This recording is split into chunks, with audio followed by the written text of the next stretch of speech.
राहुल कसेरा जी। राधे राधे प्रभु जी। महाराज जी, इनका थोड़ा हंसी वाला प्रश्न है। महाराज जी, खूब जोर का भजन कीर्तन करने वाली भार्या चाहता हूँ, इसका चयन मैं कैसे करूँ? हेलो। प्रभु से प्रार्थना, अच्छी बात है, अच्छी बात। और आपके जैसा दिव्य बालक। हाँ, अच्छी बात है। और आप वो अवस्था भी बता दीजिए कि मतलब देखो बच्चा, उतने वर्ष तक उसका पालन पोषण करके फिर उसे विरक्त मार्ग में वृंदावन। पहले दुल्हन तो मिले यार। देखो, प्रेमानंद जैसा तो प्रेमानंद है। भगवान अद्वितीय सबको बनाते हैं, कुछ ना कुछ फर्क रखते हैं, नहीं रखते? तो हमारे जैसा लड़का तो या तो हम ही आए आपके यहाँ, तो तुम तो अभी इतनी अवस्था क्यों? अब या तो हम मरे और फिर तुम्हारे अंश से पैदा हो, तब ये बात है। तो ये तो अब होगा नहीं, क्योंकि हमको तो जाना है श्री जी के पास, अब जन्म होना नहीं। तो अब हमारे जैसा मतलब एक भक्त समझो, भक्त पुत्र पैदा हो, लेकिन हमारे जैसा हाँ भक्त पुत्र। महाराज जी, उससे पहले पत्नी तो आ जाए। आए भार्या सुंदरो सक्कू बाई जैसे। आंग तो बहुत गुरु ऊंची है। सखू बाई जैसी पत्नी हो, प्रेमानंद जैसा लड़का हो, तो फिर बाप कैसा होना चाहिए? बात ये तो देख, तुम्हारी मांग तो है जैसे, नहीं मतलब हीरे का हार हो, स्वर्ण की करधनी हो, तो रकम कितनी तुम्हारे पास? बात समझ में आ रही कि नहीं? तुम्हारा साधन बल क्या है? अगर भगवान श्री कृष्ण को पुत्र रूप में नंद यशोदा ने प्राप्त किया तो उनका भजन देख लो। अगर मनोयोग के अनुसार पत्नी प्राप्त की करदम जी ने, तो 10,000 वर्ष तक तपस्या की और भगवान प्रसन्न हुए, तब उनसे मांगा तो देहूती रूप पत्नी, और भगवान कपिल देव जी पुत्र रूप में प्रकट हुए। तो बढ़िया मांग है तुम्हारी। अब जैसे कह दे कि हमको अमुक चीज चाहिए, तो हमें लगता है उसके लिए हमारे पास रकम होनी चाहिए, ऐसे हमारे पास तपस्या होनी चाहिए। हमारे पिता ने कभी पादुका जीवन में नहीं पहनी और किसान थे। गुरु की पादुका झोली पे, गीता जी, रामायण, गंगाजल, ये साथ 10 बजे 11 बजे तक बैल की तरह मेहनत करते, हल जोतते नंगे पैर, और फिर स्नान करके गुरु की पादुका का चरणामृत पीते, गीता और रामायण का पाठ करते, और खड़े होकर आसपास देखते कोई संत महात्मा दिखाई दे जाए, तब फिर जो भोजन आया रूखा सूखा उसे पाते, और हर समय नाम जप करते हुए। और कभी बनियाइन कुर्ता नहीं पहना, एक नीचे अचला एक ऊपर अचला मार्किन का, भीषण सर्दी में कभी स्वेटर कभी बनियाइन कर। ऐसे महान तपस्वी ब्रह्म ऋषि, 1 रुपया कभी बेईमानी का नहीं आ सकता, एक भी कोई अधर्माचरण घर गृहस्थी में नहीं कर सकता, मोहल्ले में प्याज लहसुन नहीं आ सकता। मतलब ऐसे पांडित्य, ऐसे भागवतिक भाव। और शाम के जब पूरा परिवार बैठता, तब भागवत की चर्चा होती, सब भागवत सुनते, अपनी अपनी सैया में जाओ, 4 बजे फिर उठ के फिर शुरू भगवत कीर्तन, भगवान नाम, शंखत ध्वनि, आरती, पूजा और माता जी हर समय, एक 2 खंडा का मकान था, 2 खंड का, ऊपर वाले खंड में राधा कृष्ण की मूर्ति सामने रखे, वो जपय में बैठी रहती हर समय। तब प्रेमानंद जन्मा उनके घर में। पूर्व का ऐसा थोड़ी कर्म, बचपन से ही भागवतिक संस्कार भगवत। तो हम ये कहते हैं भगवान आपकी अभिलाषा पूर्ण कर सकते हैं, पर उसके लिए बहुत तपस्या होनी चाहिए।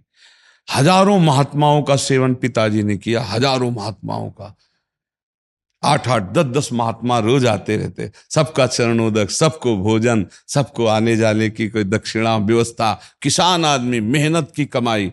तो उसका प्रभाव पड़ा कि हम कई लोग भगवान के मार्ग में हैं, कई, और सब ईमानदारी से तपस्या भजन करने वाले। संसार का ऐसा नहीं, साहब नियम संयम से अपने केवल अपने अपने भजन मार्ग में लगने वाले।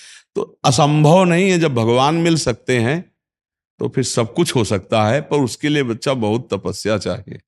तो ऐसा सखूबाई जैसी, सखूबाई के लिए भगवान बंध गए, नहीं बंध गए, बंध करके स्वयं अपने को बंधन में डालकर सखूबाई बनकर उनके पति की सेवा, सखूबाई को मुक्त कर दिया। भगवान मुक्त, बंधन में बंध गए, और भक्त बंधा, उसको मुक्त कर दिया। हमें लगता है तुम बच्चा थोड़ा सा ऐसी भावना करो कि भगवान कृपा करे, हमारे अनुकूल पत्नी दे दे, कोई भगवत भक्त पुत्र मिल जाए, ये बढ़िया है, ऐसा भाव करो।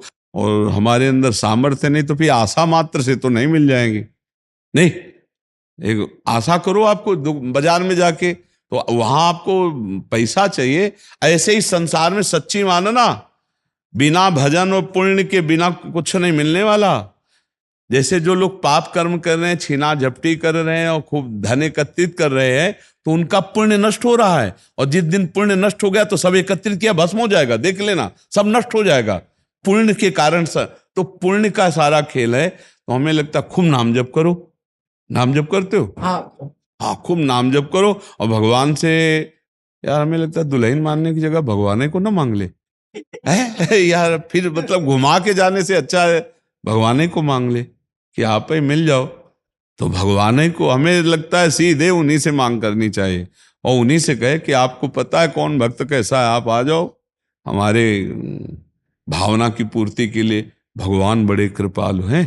देखो देवकी वसुदेव जी के यहाँ, दशरथ कौशल्या जी के यहाँ भगवान ही तो पुत्र रूप में। उन्होंने कहा आप जैसा पुत्र मिले, तो उन्होंने कहा हमारे जैसा तो हम ही हैं।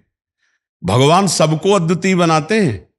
भगवान की हम संतान हैं, कुछ न कुछ फर्क मिलेगा।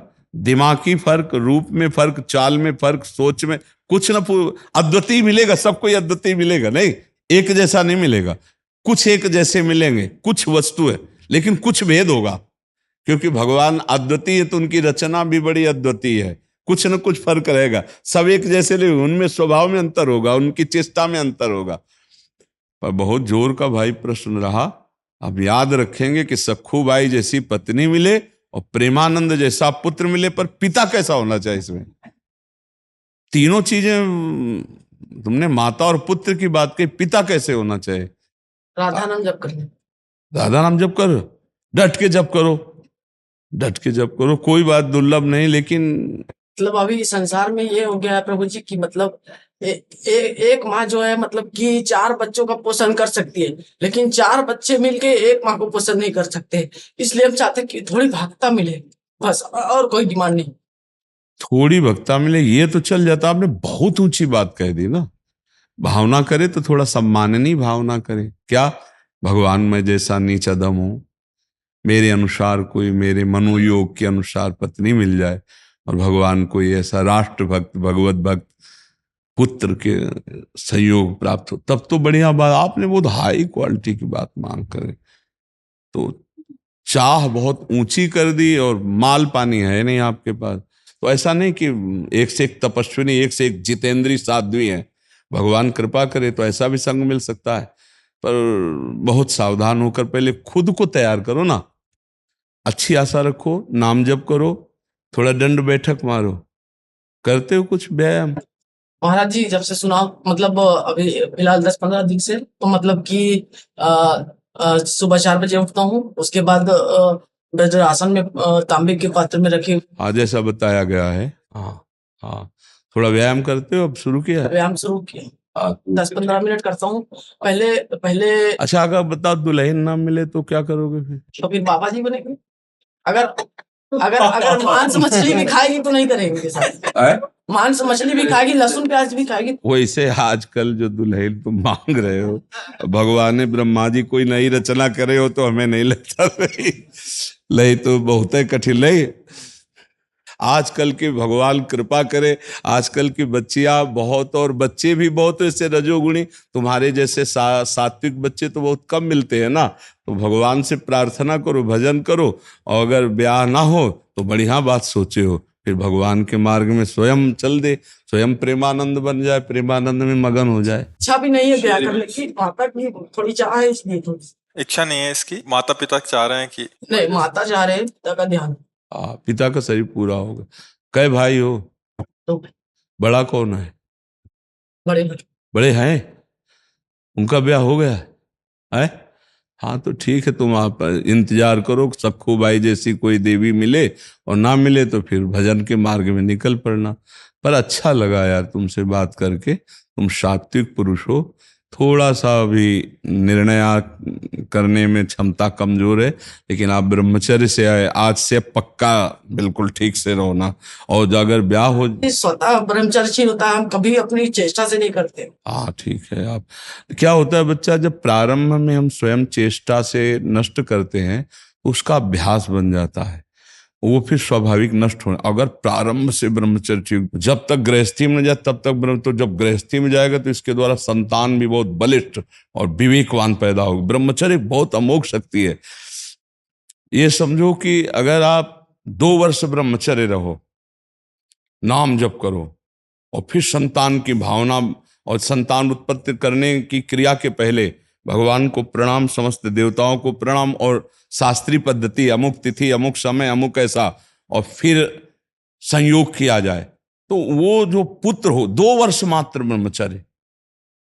फिर यहाँ तो गर्भस्थ शिशु हो जाने पर भी ब्रह्मचर्य नहीं रहते, तो इसीलिए वो आचरण विहीन संतानें होती। इसका बड़ा प्रयोग का जो शास्त्रीय पद्धतियां हैं, इनका बड़ा बल है। जिस समय भगवान कश्यप जी ने ब्रह्मचर्य धारण करके और विनता और कद्रु पर, तो विनता से गरुण भगवान पैदा हुए, अरुण भगवान पैदा हुए, 2 पुत्र, जो अरुण जी सूर्य के सारथी और गरुण जी हरि के वाहन, और कद्रु से भगवान शेष जी पैदा हुए, वासुकी जी पैदा हुए। ये देखो ब्रह्मचर्य का चमत्कार। वो ऐसे नहीं, जब संतान प्रकट करते थे तो बहुत वर्ष ब्रह्मचर्य रह के तप करके तब फिर संतान प्रकट करते थे। अब जैसे गंदे आचरण, गंदा पेय पदार्थ पे, गंदी भावनाएं, तो वैसे संतानें होती।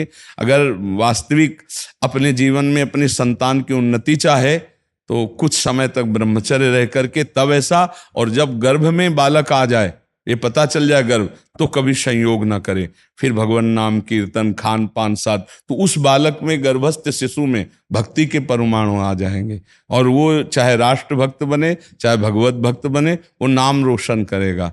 अब आजकल वासनाओं से सब खेल हो रहे हैं, तो इसीलिए संतानों में वो ओज, तेज, वो संयम नहीं पाया जाता।